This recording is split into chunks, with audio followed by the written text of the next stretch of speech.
Up next, I'm gonna do a video giving you 5 fragrances that I think are underrated or, underhyped, but should be talked about a lot more because they are truly great fragrances. Stay tuned to find out what they are coming up next.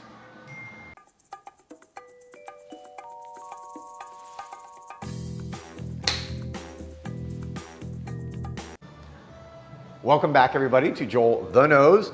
Here on a very rainy day in Miami, a rainy January day. Just doing some videos for you guys, giving you some content that I hope you enjoy at the beginning of this year, and hope everyone is having a great new year so far. For those of you who haven't heard yet, watch my TV show called My Mom, Your Dad. It's dropping on HBO Max, streaming Thursday, January 13th, which is actually, I think, today. I'm not sure when this video. So I don't know, the video may be coming out today, or if not, you can, if it's already out, it's already past January 13th, go to HBO Max. My Mom, Your Dad, a divorced reality dating show for divorced parents that I was on this summer in LA, really cool. All right, let's get right into the video now. 5 fragrances, no particular order, but I'll just start out with number 5. This is from Ormonde, Jayne. This is Taif. Taif, to me, is one of the really great rose fragrances. This is clean and crisp, but elegant, like all Ormonde Jayne fragrances, with just superior quality alcohol that they use, and obviously fragrance notes and materials. The perfume, the juice is just so elegant and British. If you feel like royalty when you wear this. There's another Taif elixir, which is kind of like a flanker, which has more oud. It's a little bit richer and darker. It's a little bit stronger. But for those of you who want a really good kind of lighter rose fragrance, men or women, very unisex, try Taif. Really like this one again for classic rose fragrance. Next, I'm going to go with Nikolai Parfums, and this is Amber Oud. Amber Oud, and I'm sorry if you can't see it really well because we're kind of dark here, but this is a fragrance that I've actually had in my personal collection from Nikolai, and it's one of the most versatile fragrances I have. Don't let the name fool you. Amber Oud, you're probably thinking this must be really kind of dark, rich, pungent fragrance, but it's actually not. The oud is very, very subtle in this. This is a really good beginner oud fragrance for people who are looking to get into the oud world and maybe been a little bit nervous because of, maybe they've smelled some of the stronger, more pungent, stinky ouds. This is not like that. It's actually, interestingly, kind of I would almost call it like a fresh oud or a fresh amber. When you smell it, it has a little bit of almost of a barbershop fougere type feel to it, but it is, got that amber in there, so it makes it a little bit darker, and it has, again, that hint of oud that just gives it a little bit of a twang, but it's not going to be too strong for those of you who are afraid about it. So Amber Oud, really good versatile fragrance, great one for the collection. Try it out from Nikolai Parfums. Next, I'm going to go to Memo Paris. Memo Paris, and this is Irish leather.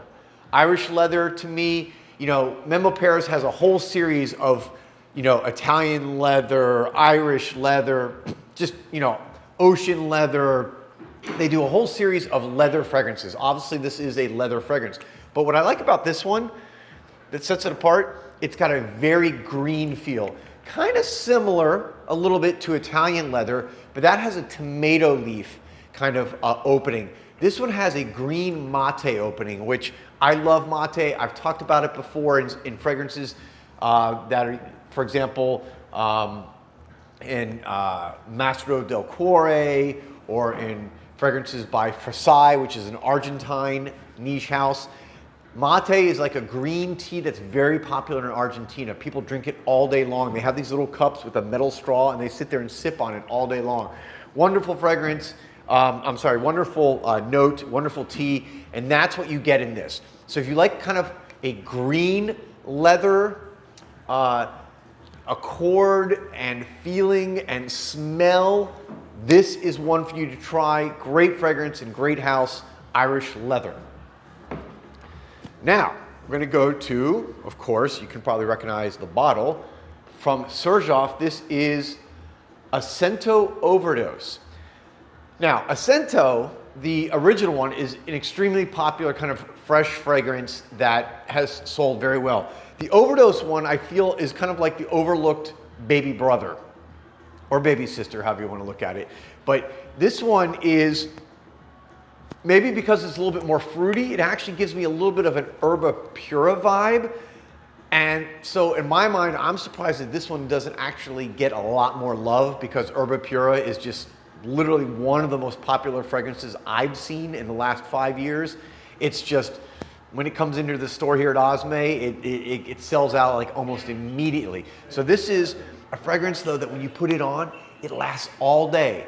Such classic Xerjoff perfumery. It's just high quality ingredients, and it booms, it blasts off your skin, it projects, and it lasts for 10 plus hours.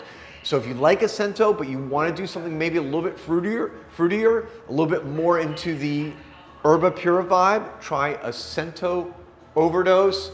Really is a banger and underappreciated one.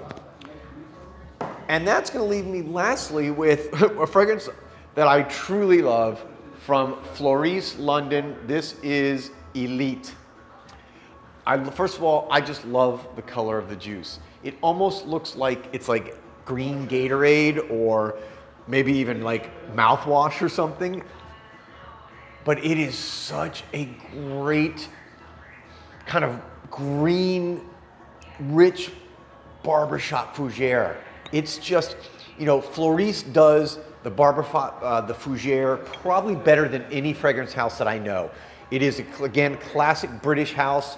You think of fougere when you think of British houses, but from fragrances like number 89, number 88, to Elite, to just a ton of their fragrances, Vert Désert, they do barbershop fougere better, I think, as a whole than any other house. And this one, to me, it's actually kind of a little bit almost animalic.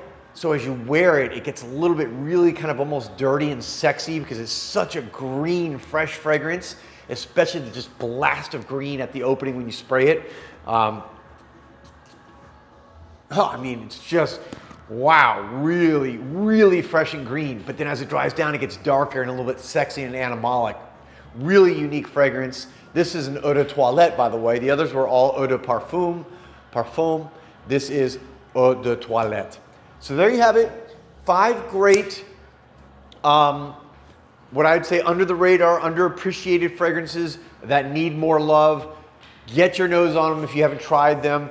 And in your comments, let me know what you think, and let me know what fragrances you think deserve more love and kind of fly under the radar as far as popularity goes. Love to hear what you guys think. I'll be back soon with another video. Peace, love, and perfumes.